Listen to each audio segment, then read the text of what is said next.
परमात्मा कहते हैं कि सुरपति दुखिया, भूपति दुखिया और रंग दुखी बपरीती हो, कहे कबीर और सब दुखिया, एक संत सुखी मन जीती हो। अब मन को जीतना कैसे है? जैसे दोजक भीष्ट सभीत देखे, राजपाट के रसिया, तीन लोक से तरपत नाही, ये मन भोगी खसिया। परमात्मा ने सुख संवेद में बताया है कि दोजक मीन नरक और बहिष्ठ मीन स्वर्ग। दोजक बहिष्ठ सभी ते देखे, राजपाट के रसिया। इस राज्य प्राप्ति के लिए आपने बहुत से पहले तप किए, जप किए, दान किए, यज्ञ किए, स्वर्ग में गए, स्वर्ग का समय समाप्त करके अपनी पूंजी अक्षीण करके, स्वर्ग क्या है? स्वर्ग इज ए रेस्टोरेंट, जिसमें एक रेस्टोरेंट है जिसमें सब वस्तु आपको अपनी जेब से खरीदनी पड़ेंगी, अपने पल्ले से, अपने पैसे से। सुविधाएं वहां जो उसमें है वो आप पूरी प्राप्त कर सकते हो यदि आपके पास पैसा है, लेकिन आपकी जेब खाली हो रही है। और जिस दिन आपकी जेब हल्की हो जाएगी, अपने आप वहां से चल पड़ोगे या आपको रेस्टोरेंट से निकाल दिया जाएगा। तो इसी प्रकार स्वर्ग एक रेस्टोरेंट है जहां आप अपने पुण्यों का नाश करने के लिए जाते हो, कुछ दिनों की बकवाद वहां कराते हो, फिर नरक में भी जाते हो अपने किए हुए पाप कर्मों के आधार से। जब तक हमें ये सत साधना प्राप्त नहीं होती, सच्चे इस कबीर भगवान की और ये सतनाम की और सार नाम की, जब तक पूर्ण परमात्मा कबीर जी की सत साधना हमें नहीं मिलती, तब तक हम अपने दोनों कर्म भोगने पड़ते हैं, पुण्य भी और पाप भी। अभी तक आपने विधान सुना होगा कि जैसे कर्म करेगा वैसे फल देगा भगवान। बिल्कुल सही है।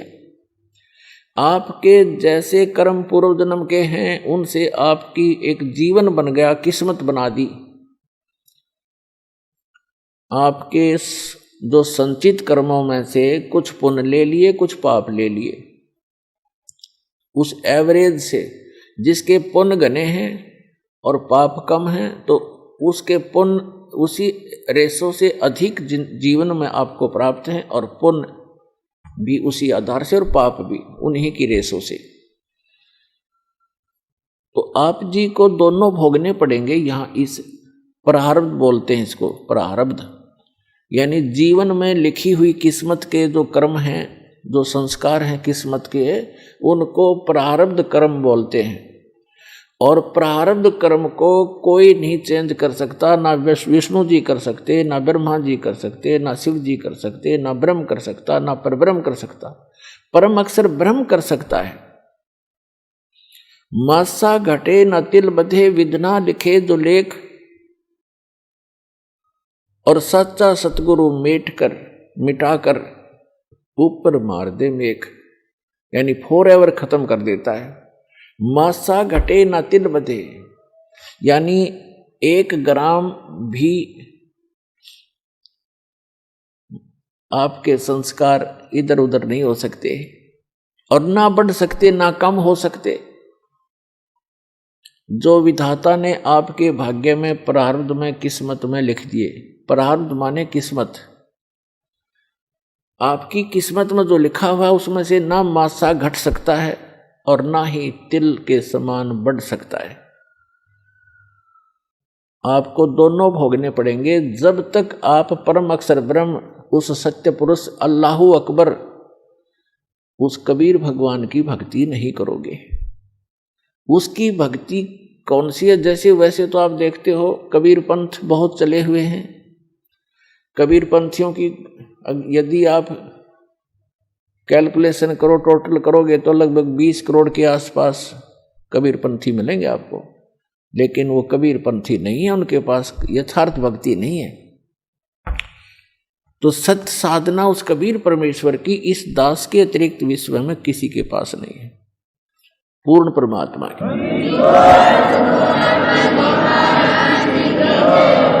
और उस सतलोक को प्राप्त करने की, जहां जाने के बाद साधक कभी दुखी नहीं होता।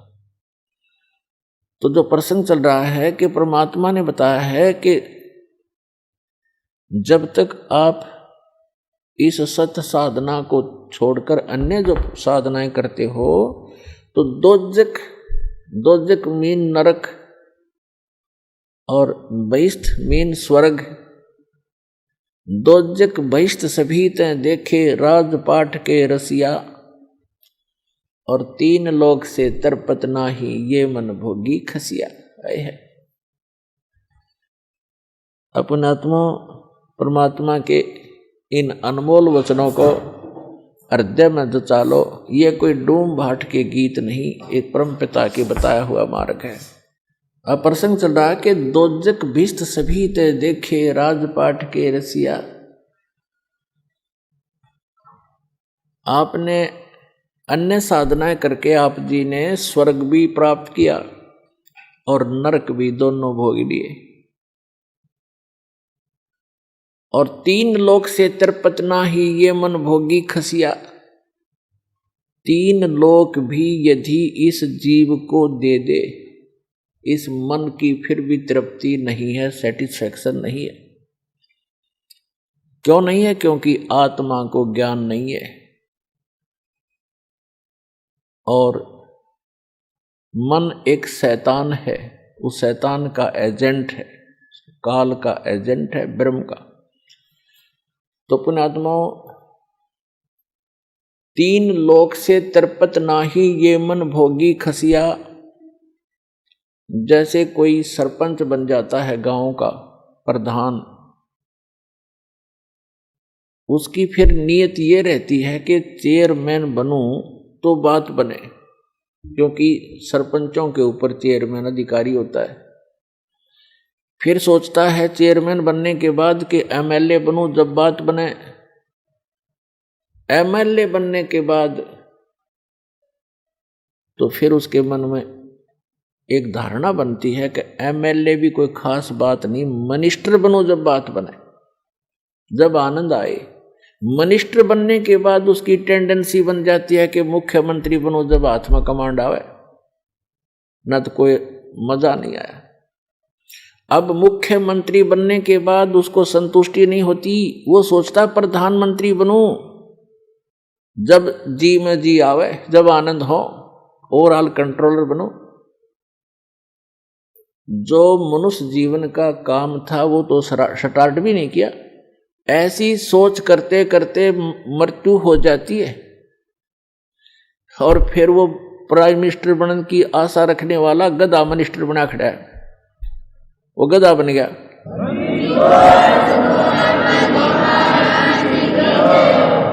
तो पुण्यात्माओं, सौभाग्य आपका,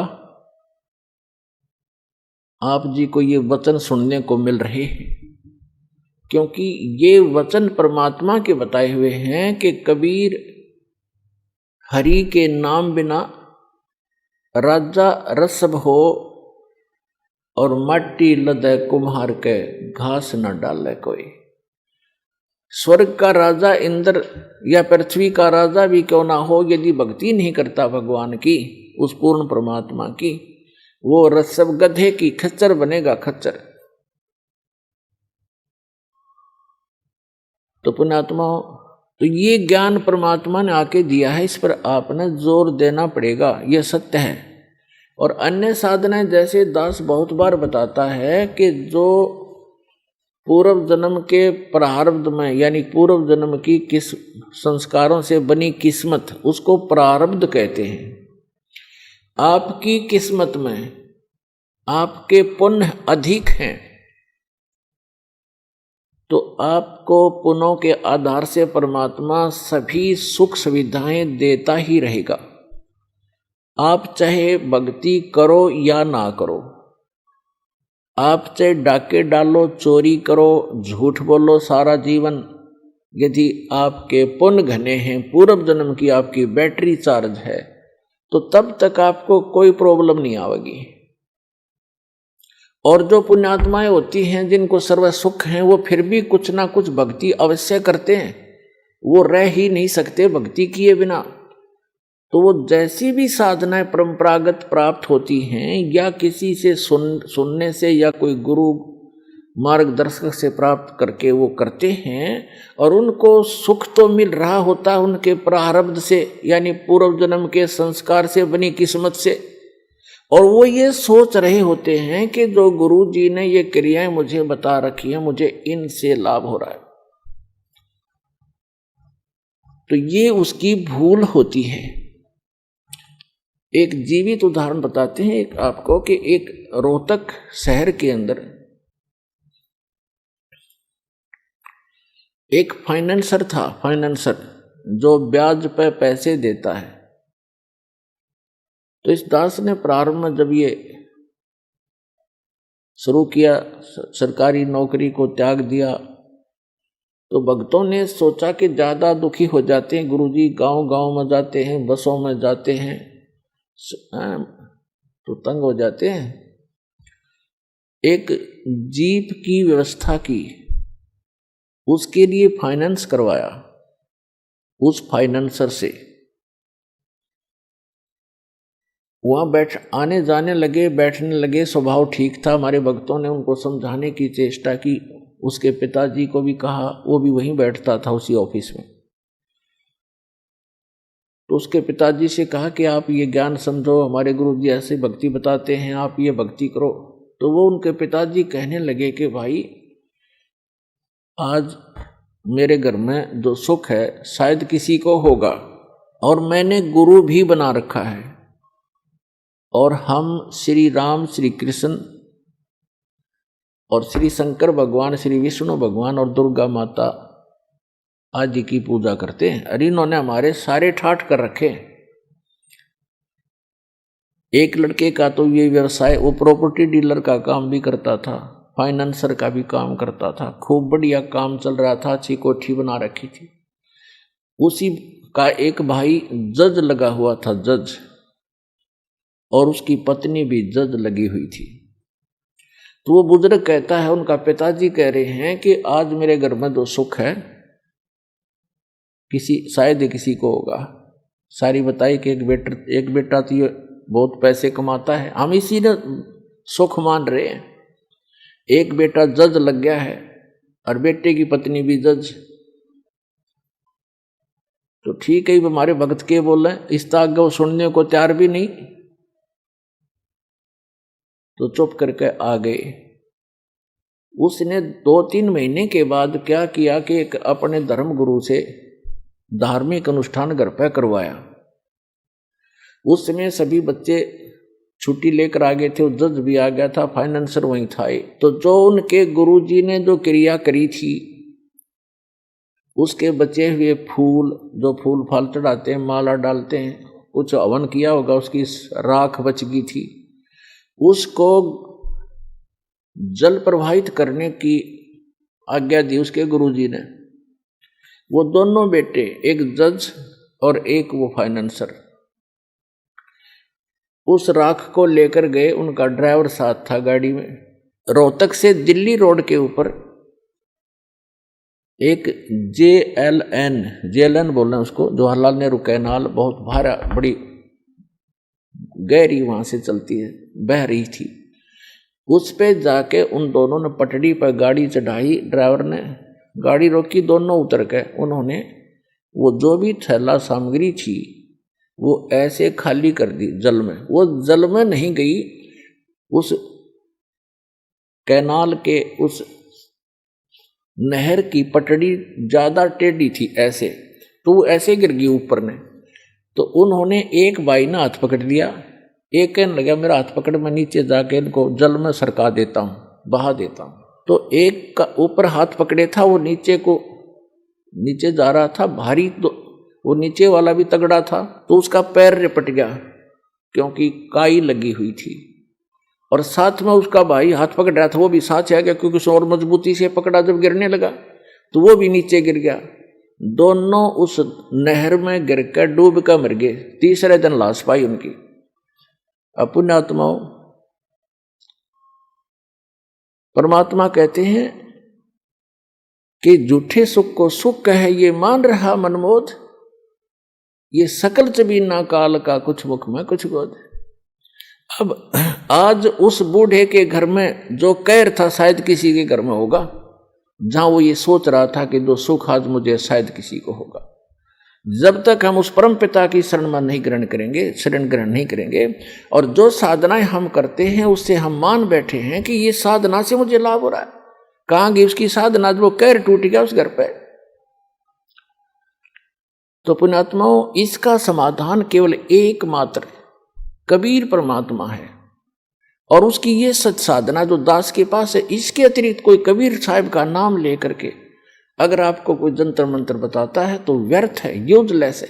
और ये मंत्र जो दास आपको देता है ये है वो कारगर मंत्र। और इन मंत्रों को, इस साधना को यदि इस दास से प्राप्त करके कोई नीच व्यक्ति स्वयं बनकर संत इनको आगे दान करता है तो वो भी महा दुश्मन है इस मानव समाज का, क्योंकि वो अधिकारी नहीं है। अधिकारी के बिना ये मर्यादा इस भगवान की, अधिकारी के बगैर ये मार्ग चलेगा नहीं। अब जैसे कोई नकली पासपोर्ट बनवा लेता है तो उसको कोई नहीं घुसने देगा उस एयरपोर्ट के अंदर, और पता लग गया सरकार ने दोनों दोषी, बनाने वाला भी और बनवाने वाला भी, और उसका काम था वो भी अधूरा रह गया, उसको सजा और मिल जाएगी साथ में। तो पुण्यात्माओं, इस अध्यात्म ज्ञान से अपरिचित हम अभी तक इन नकली संतों के फंस गए और नकली धर्म गुरुओं के फंस के हमने अपना जीवन नाश कर लिए, क्योंकि इनको कख भी पता नहीं भक्ति मार्ग का। ये अपने सदग्रंथों से परिचित नहीं, जिनके आधार से हमें ज्ञान दिया करते थे। तो इससे आप जी को एक विश्वास होगा कि सचमुच दो साधना आप कर रहे थे और सुख भी हो रहे थे, और जब कैर टूटने लगे, जब कोई बचाव नहीं हुआ, प्रोटेक्शन नहीं हुआ, क्योंकि वो आपका प्रारब्ध आपको प्राप्त था, आपकी किस्मत मिल रही थी, आपके पूर्व जन्म की बैटरी चार्ज थी। और जब तक बैटरी चार्ज है इन्वर्टर की तो आपके पंखे भी चलते नजर आएंगे, आपकी ट्यूब भी जग रही होगी, रोशनी घर में होगी, लेकिन चार्जर नहीं लगा रखा, लाइट ठीक नहीं है, तो समझ लीजिए कि आप एकदम अंधेरा हो जाएगा, सब सुविधाएं आपकी समाप्त हो जाएंगी, क्योंकि वो चार्जर आगे है नहीं जिससे बैटरी में जो पावर स्टोर हो रही थी। तो इस पर अब ये जो चार्जर दिया जाएगा आप सभी पुण्यात्माओं को, और इससे आप अपनी भक्ति, इस आत्मा को चार्ज करो, आपके जो सुख समाप्त हो गए थे फिर से शुरू हो जाएंगे।